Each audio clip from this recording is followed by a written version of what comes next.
Are there any other recordings that we should be concerned of? I don't know of any recordings that you should be concerned with, because I don't do things wrong. I do things right. I'm a legitimate person. I find that very convincing and very normal. It's the sort of thing that a regular person says. I'm a legitimate person. I'm not AI or a deep fake at all.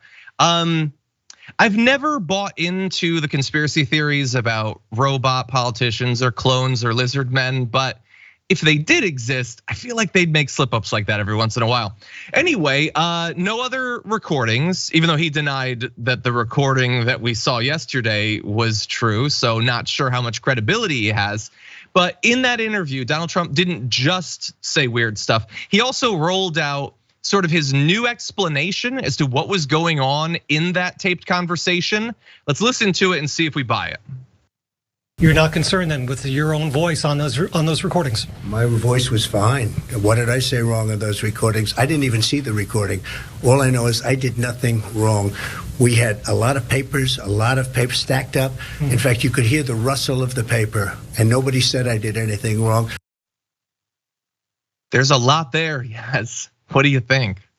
It reminds me of like the writer's strike. It feels like his writers went on vacation and this was the best that they could come up with. You know what this reminds me of, actually? This triggers me very similarly to the way that the last few seasons of Game of Thrones used to trigger me. Because the first few seasons were so good that we had to be better viewers, right? We had to, pay attention to all the characters. We had to think like them. We had to, become political strategists, all these things. But then by the end of the season, Daenerys just forgets about the Iron Army, and we're just like, okay, that was the laziest excuse. That was the laziest writing out of all of it. It's the same feeling that I'm getting here now. What we're seeing, like, this was all so predictable. We knew what he was gonna say, and we knew it wasn't gonna make any sense, and we knew it was gonna just be boring and almost insulting to anyone who really still believes in this guy. Yeah, 100%. I'm gonna not get drawn into a defense of the final seasons of Game of Thrones. I agree with you about that particular plot point. So okay. There will be peace between us for now. But anyway, someone in the chat was like, was that generated by Chud GPT? Yeah, that was not convincing. And look, this is the issue with playing to your fan base. He doesn't need to be more convincing. He doesn't need to do better because they have no ability to discern good from bad. And so he will sink to the lowest common denominator, which is a person wearing a red hat. I'm gonna quickly run through the many things that he fired out there, like an automatic weapon. My voice was fine. The issue isn't that we thought your voice cracked, buddy. It wasn't that you were slurring your words, it's the things that you said. I didn't even see the recordings. I got no problem with that. Hey, wait a second, you can't see a recording. It's just audio. He almost got me. He's a wily one. What are you talking about? You didn't listen to it? You didn't listen, we're supposed to buy that? First of all, we don't buy that because 5 seconds later you say you can hear the rustling of papers. So clearly you listened to the recording, but we had a lot of papers, you heard papers.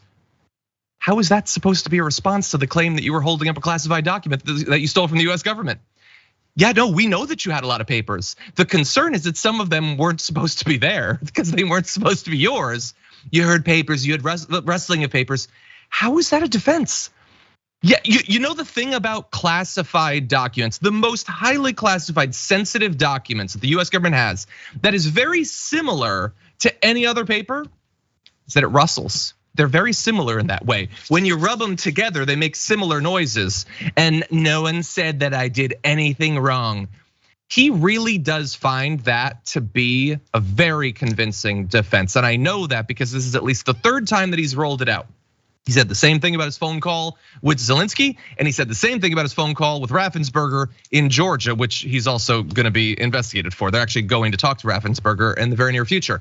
The issue with that is, when has the standard ever been that unless everyone on the call or the tape shouts out, hey, that's a crime you're doing, that it's fine? Like seriously, so if they had a Hunter Biden phone call where Hunter Biden's like, hey, dude, Ukrainian government official, dude, I wants me the $5 million so the big man can get his cut. And then the Ukrainian government dude's like, sweet, let's do that, here's your bribe. I guess nobody said they had a problem with it on the call, so I guess that's fine.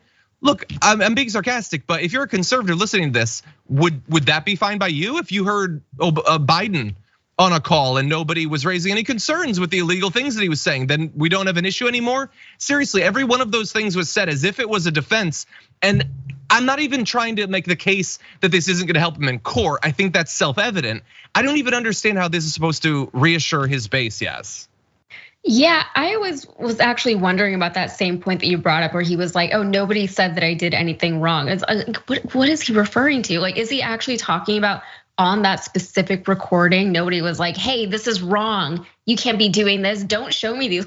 If I was in the room, I think it would be very hard for me to be like, don't show me these classified documents. I think even I would be tempted to be like, yeah, let me see all the stuff, I think it takes a very big person to say outwardly, out loud, while it's happening, like, hey, this is wrong. Most people don't operate that way, and he knows that. He knows it's a silly defense, but he's kind of just throwing everything that he has out into the public right now, because a lot of this stuff has already been admitted into courts and will be used in courts. Yeah. You kind of have to think about how we even have these recordings in the first place. Jack Smith knew what he was talking about on the recordings. He knew which documents he was referring to. I'm sure there are witnesses who have testified. We don't have access to all of what went down in court whenever Trump was indicted, but I'm gonna assume that they know a lot more about these recordings than we, the public, still don't know. I think that's a safe expectation to make. I would also throw out though that while I agree with you about, most people don't instantly say, hey, I feel like you're breaking the law right now. I agree with that. Let's also bear in mind, one of the people in the room did say, we have a problem here. Oh, Someone did say, like, your defense is nobody raised concerns. She raised concerns. It was, yeah, you're right. Again, you fail even by your ridiculous standards.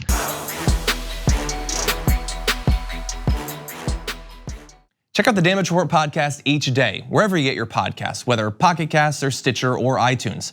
You can join me as I give you the news and stories you want, with a range of co-hosts and interview guests jumping in on the fun each day. Again, that's the Damage Report, wherever you get your podcasts. And if you get them at iTunes, don't forget to rate and review. Sometimes I'll read them live on the show.